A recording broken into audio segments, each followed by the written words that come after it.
All right. Well, good morning. So, the I know how you guys remember everything that I say up here, and it never leaves your mind, and you get it, and you just take it, and you run out and do it, and it's all integrated. But in the off chance that you may have forgotten this one thing, I thought I wanted to show you this slide because a couple months ago now, did a service that was titled Doctrinal Purity, or the Soundness and Purity of Doctrine, and it was about Cain and Abel and kind of the after part of that story. And we had this lovely family tree up there where, Cain kills Abel, and Cain has all these children. And what caught me in this story, and that I've been wanting to come back to for a while now, is this bit about Cain and Enoch. It's just a short line here from Genesis chapter 4. Cain made love to his wife. She became pregnant, gave birth to Enoch. Cain was then building a city. That's it. Cain was building a city, and he named it after his son Enoch. And what we pick up from Secrets of Heaven, Arcana Celestia, is that cities are about doctrine. Secrets of Heaven 402, that by the city that was built, it's the city that's built here, is signified all the doctrinal and heretical teaching that came from that heresy. It's evident from every passage in the Word in which the name of any city occurs. For in none of them does it ever mean a city, but always something doctrinal or else heretical. Okay? So, to me, what's been bugging me is, well, why does a city represent doctrinal or heretical things? What's going on there that in a city that correspondence takes place? Because my observation is that things that correspond have a very, it's not a whimsical correspondence. Correspondences are that way because there's something deep and intrinsic about the relationship that makes that correspondence happen. It's not a shallow thing. When we say water corresponds to truth, I mean it's not just because God just randomly picked it. It's because of the intrinsic nature of water and how water nourishes our life, and how if water is polluted, it ruins things, and how it flows, and all these different things about the nature of water make it part of that correspondence. So I'm thinking, well, why is it with this city? Why do cities represent doctrinal systems? And in particular, it's worth noting that in this system here, so Cain has Enoch and Arad, and this whole descent here down to Lamech is this picture of compounding doctrinal heresy.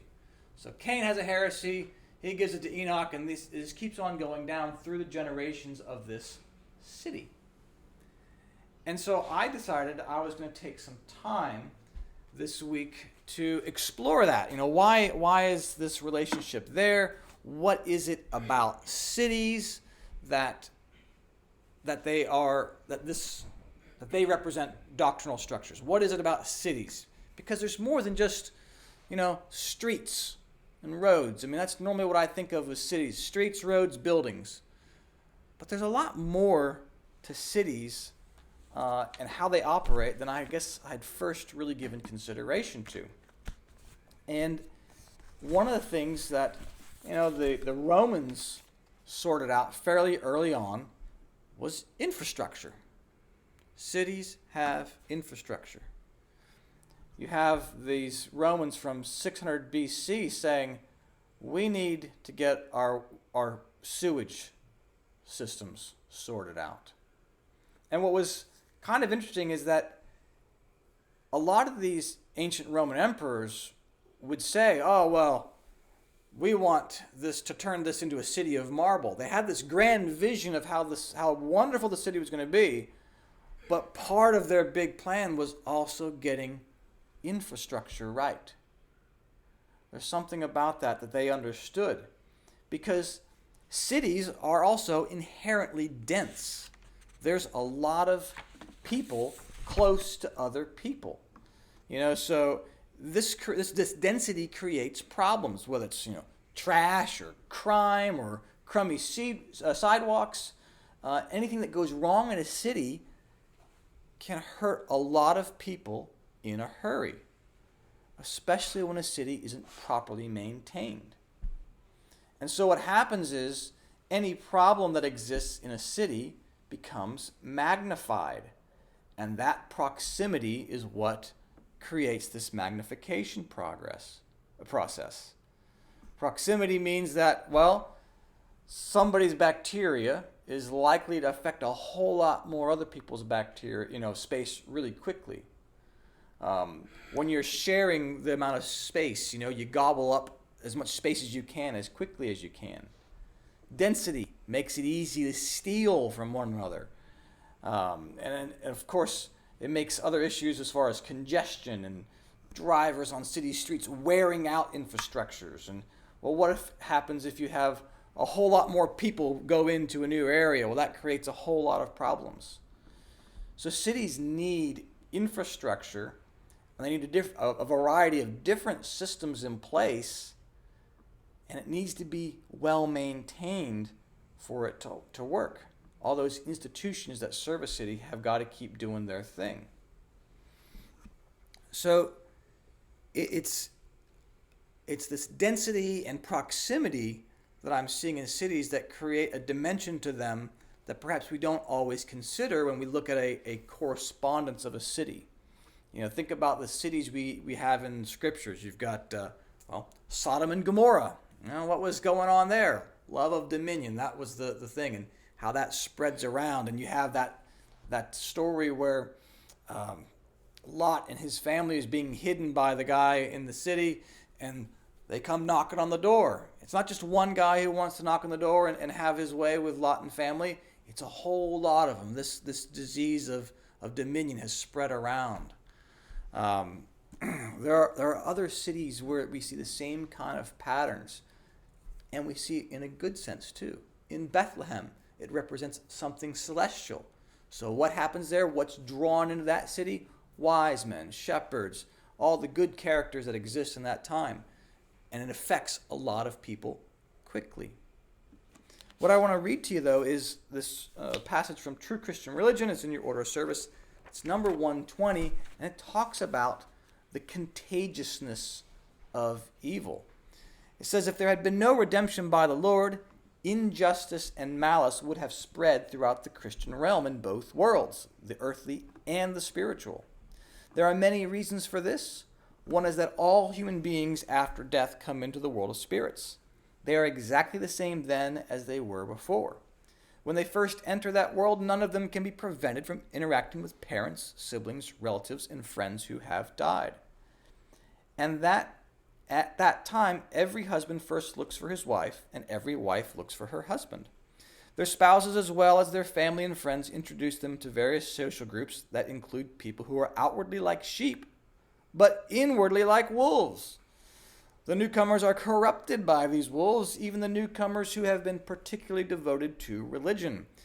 Because of this, and also because of horrible practices that are unknown in the physical world, that world is as full of malicious people as a pond is green with frogs' eggs.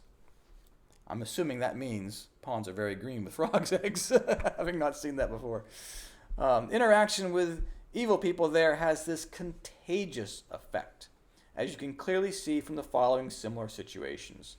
As you spend time with thieves or pirates, you eventually become like them. As you live among adulterous men and promiscuous women, eventually you think nothing of adultery. If you join a rebel group, you eventually think nothing of doing violence to anyone. All evils are contagious. They are like a plague, and you become infected with just by breathing in and out. They are like cancer and gangrene that spread and corrupt nearby areas, then more and more remote areas until the whole body dies. Yeah. It's proximity. That's what he's saying, Hang out with thieves and pirates. Well, you're in close proximity. You become like them. We have these reality TV shows we watch these days where somebody's trying to win the heart of a girl. 15 guys, they try to win one girl, and they all have this contagious effect on each other where they start acting the same, trying to do whatever they can to win this girl. and some of the behavior is terrible. We see this over and over again where you hang out with certain people and those behaviors rub off on you. And when I started looking around for different examples of cities and where things are contagious, one of the things that comes up with is infrastructure issues. Have you ever heard of the Great Stink? The Great Stink of 1858. I came across this. This is great. This is in London. I'll give you a little background to this. The people of London aren't stupid, and in the 17th century they decided to put in sewers, and they put in their infrastructure. But the sewers and the system really wasn't fully thought out of the consequences it would provide. And so what happened is a lot of their sewage ended up just being dumped into the River Thames. And when this was done, London had a couple 100,000 people in it. But in a very short span of time, London went from being 200,000 to 1 million to 3 million people. And so, well, when you've got 3 million people on a system that was designed for a few 100,000, guess what? You've got a lot more flushing of toilets than you were designed to deal with. And so much of their cesspools and the other stuff started overflowing, so it's corrupting the land and then the rivers too. And here's one scientist from 1855. He writes that near the bridges, the feculence rolled up in clouds so dense that they were visible at the surface. Even in water of this kind, the smell was very bad, and the common to the whole of the water, it was the same as that which now comes up from the gully holes in the streets. The whole river was for the first time a real sewer. So they had some warning signs of how bad this was, because in 1831, they had a cholera epidemic. Now, we just had a hurricane or a typhoon go through the Philippines, and people are dealing with this tragedy. And last count I heard, there's about 70 people who died from this hurricane. Well, in a cholera outbreak in 1831, it claimed 6,536 people. 1848, so that's 17 years later, another outbreak, 14,000 people of London died. 1853 happens again, almost 11,000 die from cholera outbreaks. So the people of London, are getting lots of people killed through these disease outbreaks. I mean, the World Trade Centers were knocked down almost 20 years ago, and 2,000 people died. The smallest of these cholera outbreaks was 3 times of the largest terrorist attack ever committed. I mean, this is a big deal. This isn't 70 people or 2,000. This is 6,000 and up to 14,000. A lot of death. So people are in on this. They realize this is a problem. And yet, in 1858 is where we have what is known as the Big Stink. Because what happened there was temperatures were averaging between 34 and 36 degrees and rising to 48 degrees in the sun. Added to that, there was a drought. So the river goes down, and what happens to all the stuff that's in it? It's just coating the walls of the riverbed. And it stinks. Stinks. So the newspaper writes, the newspaper of that time, the City Press, writes, "Gentility of speech is at an end. It stinks, and whoso once inhales the stink can never forget it, and can count himself lucky if he lives to remember it." The Illustrated London News really sums it up right, though. It says, "We can colonize the remotest ends of the earth. We can conquer India. We can pay for the interest of the most enormous debt ever contracted. We can spread our name and our fame and fructifying our wealth to every part of the world. But we cannot clean the River Thames." So, It actually got to be so bad that Parliament was affected by the stink. They couldn't hold Parliament because it stunk so bad. These people had to get out of there. And eventually they decide, they're dumping lime and chloride, all sorts of stuff in the river to make it not stink, but it's not doing it. And finally they have to really get to the deep, dirty business of figuring a way to truly clean this up, prevent sewage from going into this river, and reclaiming it for an actual river. It's a big deal. But what I think about this, what's creating all of this stuff? Well, it's people, it's industry. It's not that it's necessarily malicious, but when we think about the teachings in the new church, first of charity is what? Shun evils as sins, right? We like to think charity is going to food kitchens and helping out and volunteering in these different charitable things, but boy, when I see this, I go, oh yeah, the first of charity is shunning evils as sins, because boy, they might have been doing a lot of soup kitchens in there, but how pleasant of a soup kitchen is that? How much nice of a place is that to be? Oh yeah, we're handing out free stuff, but you're holding your nose as you eat it. This is not a good place. And the Lord's telling us, look, your systems have got to be good at getting rid of the evil. You've got to be proficient at getting that. Otherwise, the stink of your existence just clogs up the works everywhere. It makes a giant, stinky mess. So cities have a way of corrupting things, and corrupting things very quickly because of the proximity. And if cities are going to correspond to doctrinal structures, think about how this plays out in different doctrines we teach. All right? You have the doctrine of divine providence. All right? Simple things that the new church teaches. God's goal is a heaven from the human race. Everything the Lord does, he's focused on eternal things.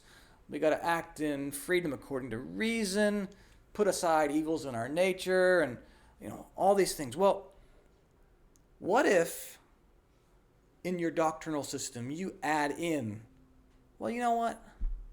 Maybe God's just not really the kind of God who pays attention. He sets the system up, puts it out on his own, and God's just a bystander. He's not really in control, and actually who's in control is the forces of darkness and evil, and they're the ones who are causing all this stuff, and they're the ones who are in control.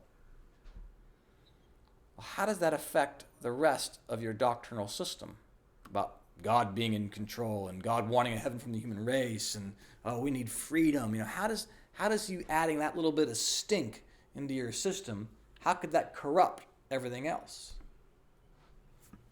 Doctrine of the Lord. God is all love and wisdom. He's never angry. Jesus is God incarnate. Through Jesus' life and resurrection, he saves us all. That's a doctrinal system. That's your city. Well, what if you introduce into that city that, God only loves Christians, and he gets actually very angry and spiteful when you do the wrong things, zap you.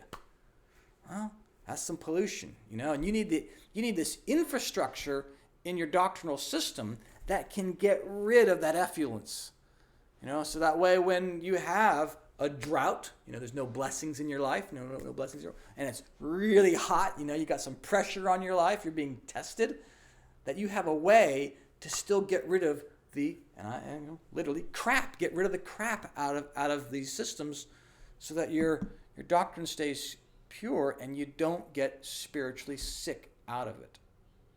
That's a lot of what I'm taking from all this stuff, is that these systems are in place of cities to help prevent you becoming sick.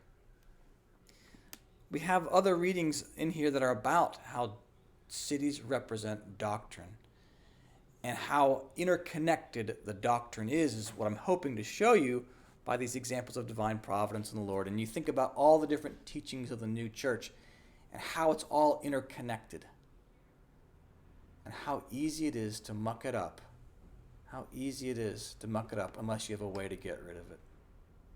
There's some other examples in here in your readings about cities.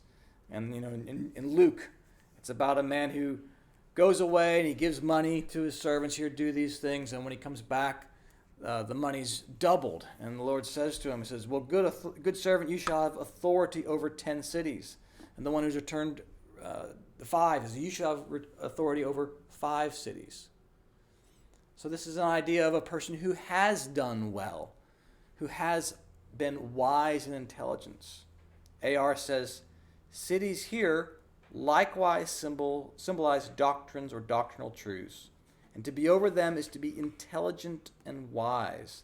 Thus to give power over them is to impart intelligence and wisdom. 10 symbolizes much, and 5 some. It is apparent that to do business and to earn a profit means to acquire intelligence for oneself by making use of one's abilities. So cities can be really good. They have a way of being really good if you're intelligent and wise about it, if you keep your doctrine clean, if you get rid of all the other stuff. So I hope this illuminates a little bit for you how and why cities represent and correspond to doctrinal systems, and just kind of take with you this idea of that proximity has its problems. It has some benefits, but boy, if you're too close to bad things and you let that in, it can affect a lot of things very quickly. Amen.